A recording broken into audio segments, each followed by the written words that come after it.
I don't want to turn this into a blockchain. Blockchain, I think, is one of the most exciting areas. I think we're going to be able to recover our sovereignty of our identity.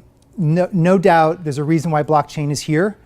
I don't want to turn this into a blockchain education, but in 2005, identity experts around the United States were saying someone has got to step up and be the identity broker. And I think that's going to be Microsoft with Azure AD. And ultimately, I think it's going to have to be, someone's going to have to be the broker of identity. And then I should be able to give Amazon a certain piece of myself. I should be able to give my bank another part of myself. I should be able to give my healthcare institution another part.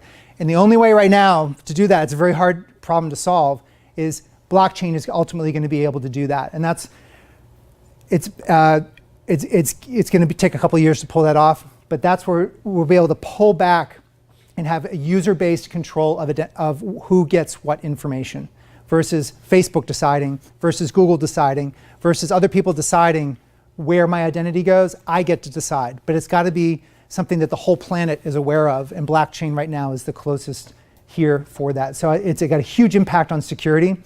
It's got an interesting business model as well. This is called a pay per laugh. So in theaters, in some theaters in Europe, you go in for free. If you like the segment, you press I like it, and you get billed a little bit, and then you press another. You pay per laugh, and the blockchain registers that and then bills your account. So it's an interesting model. What happens if you want to buy a piece of artwork and you don't have $3 million, but you want to buy a little segment in the corner? You want to be able to buy a segment of that for $300 of that.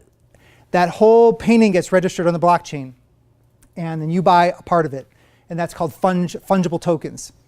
What happens if you're in your medical, in a hospital, and I know Joyce already knows this, but you've got to collapse all these records, and there's going to be privatized blockchains where all the providers are going to be able to participate because you've given the right to all of them, and it's your token, and it's on your blockchain. So there's a lot of impact on blockchain, and there's a great book called Blockchain Revolution, and I had the author on my podcast last year. It's a fantastic read on the impact of that.